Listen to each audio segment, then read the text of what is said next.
Kluivert janjikan kemenangan untuk Erick Thohir. Kemenangan atas Bahrain dongkrak peringkat FIFA Indonesia.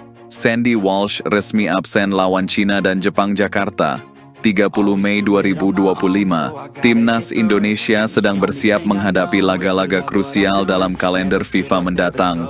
Dengan atmosfer yang penuh semangat dan tekad, pelatih kepala Timnas, Patrick Kluivert, menjanjikan kemenangan kepada Ketua Umum PSSI, Erick Thohir, sebagai bentuk komitmen terhadap visi besar sepak bola nasional. Kemenangan dramatis atas Bahrain beberapa waktu lalu menjadi bukti nyata kebangkitan Garuda, sekaligus mendorong posisi Indonesia di peringkat FIFA. Namun, kabar kurang menggembirakan datang dari sisi pertahanan, karena Sandy Walsh dipastikan absen dalam laga melawan Cina dan Jepang karena cedera. Komitmen Kluivert untuk Timnas dan Erick Thohir. Sejak ditunjuk sebagai pelatih kepala Tim Nasional Indonesia awal tahun ini, Patrick Kluivert telah membawa angin segar dalam skuad Garuda. Mantan bintang Barcelona dan Timnas Belanda ini dikenal dengan filosofi bermain menyerang yang dinamis dan disiplin tinggi. Dalam konferensi pers di Jakarta, Kluivert menyampaikan bahwa ia telah berkomitmen penuh kepada proyek jangka panjang yang diusung oleh PSSI di bawah kepemimpinan Erick Thohir. Tak hanya itu, ia juga berani menjanjikan hasil nyata dalam waktu dekat. Saya tahu apa arti sepak bola bagi rakyat Indonesia. Saya janji kepada Pak Erick Thohir dan seluruh pendukung Garuda, kami akan bermain untuk menang, bukan sekadar tampil. Kami ingin membuat sejarah, ujar Kluivert dengan nada optimistis. Kluivert juga memuji pendekatan profesional Erick Thohir dalam membangun fondasi sepak bola nasional yang lebih modern. Menurutnya, adanya kerjasama sinergis antara federasi, pemain, dan staf pelatih menjadi kunci dalam membangun tim yang kompetitif di level internasional. Kemenangan atas Bahrain, momentum kebangkitan. Salah satu bukti awal dari janji Kluivert adalah kemenangan 2-1 atas Bahrain dalam laga persahabatan FIFA Matchday yang digelar pekan lalu. Bermain di Stadion Utama Gelora Bung Karno, Timnas Indonesia tampil menekan sejak menit pertama. Gol pertama dicetak oleh Rafa pada menit ke-23 setelah memanfaatkan umpan cerdas dari Marcelino Ferdinand. Bahrain sempat menyamakan kedudukan lewat penalti pada menit ke-40, namun Indonesia tidak menyerah. Di babak kedua, Shin Tae-yong, yang masih menjadi penasihat teknis tim, mendorong tim untuk bermain lebih agresif. Hasilnya, Pratama Arhan mencetak gol kemenangan lewat sundulan pada menit ke-78. Kemenangan ini bukan sekadar angka di papan skor. Berdasarkan simulasi terbaru dari perhitungan FIFA, 3 poin atas Bahrain cukup untuk menaikkan peringkat Indonesia ke posisi 122 dunia. Sebuah lompatan signifikan dari posisi sebelumnya di angka 142. Lebih penting lagi, kemenangan ini membuktikan bahwa skuad Garuda bisa bersaing dengan tim-tim Asia yang selama ini dianggap lebih unggul secara pengalaman dan kualitas. Dampak pada peringkat FIFA dan kepercayaan diri pemain kemenangan atas Bahrain tidak hanya membawa semangat baru, tetapi juga berdampak langsung pada peringkat FIFA yang menjadi tolok ukur penting dalam undian turnamen internasional. Kenaikan 10 posisi ini menempatkan Indonesia semakin dekat ke target jangka menengah Erick Thohir dan PSSI, yakni menembus 100 besar dunia dalam waktu 3 tahun. Menurut analis sepak bola Asia, Shadi Hamid, Indonesia menunjukkan potensi yang belum tergali sepenuhnya. Dengan kombinasi pemain diaspora, pelatih asing berpengalaman, dan manajemen federasi yang lebih profesional, Indonesia bisa menjadi kekuatan baru di Asia Tenggara, bahkan Asia secara keseluruhan dalam waktu dekat, ujarnya.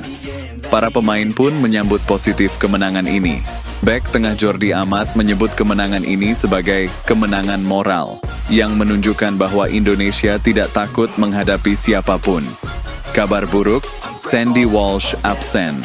Namun, kabar kurang menggembirakan datang dari lini pertahanan. Bek kanan andalan Timnas, Sandy Walsh, dipastikan tidak akan tampil melawan Cina dan Jepang dalam 2 laga uji coba berikutnya karena mengalami cedera hamstring saat memperkuat klubnya. KV Mechelen di Liga Belgia. Tim medis PSSI yang bekerja sama dengan tim dokter klub menyatakan bahwa pemulihan Walsh akan memakan waktu sekitar 3-4 pekan. Artinya, ia akan absen di 2 laga yang sangat penting bagi persiapan tim menghadapi kualifikasi Piala Asia dan Piala Dunia. Patrick Kluivert mengaku kecewa, namun tetap optimis. Sandy adalah pemain penting, tapi kami tidak bisa mempertaruhkan kesehatannya. Kami percaya pada kedalaman skuad. Akan ada kesempatan bagi pemain lain untuk unjuk gigi, ujarnya. Nama-nama seperti Asnawi Mangkualam, Bagas Kava, dan bahkan pemain muda dari Liga 1 seperti Ferdiansyah disebut-sebut sebagai kandidat kuat pengganti posisi Sandy Walsh dalam pertandingan melawan 2 kekuatan Asia tersebut. Persiapan menghadapi Cina dan Jepang, laga melawan Cina akan digelar di Shanghai pada 6 Juni, sedangkan laga kontra Jepang dijadwalkan berlangsung di Tokyo pada 11 Juni 2025. Kedua laga ini dianggap sebagai ujian sesungguhnya bagi taktik Kluivert dan kedewasaan para pemain muda Indonesia. Cina dikenal dengan gaya bermain fisik dan kuat di lini tengah, sementara Jepang adalah salah satu tim elit Asia yang sudah berpengalaman di ajang Piala Dunia. Menghadapi 2 tim dengan karakteristik berbeda akan menjadi tantangan strategis tersendiri. Kluivert menyatakan akan mencoba formasi berbeda untuk menguji fleksibilitas tim.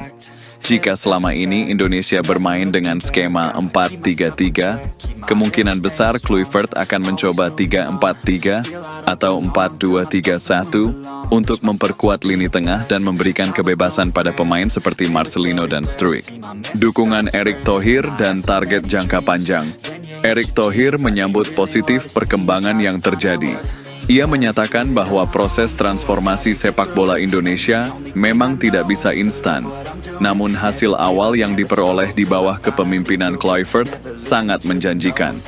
Kita ingin membangun sistem yang berkelanjutan, pelatih hebat, pembinaan usia dini, infrastruktur, dan manajemen kompetisi yang sehat harus jalan bersamaan. Kita berada di jalur yang benar, ujar Thohir.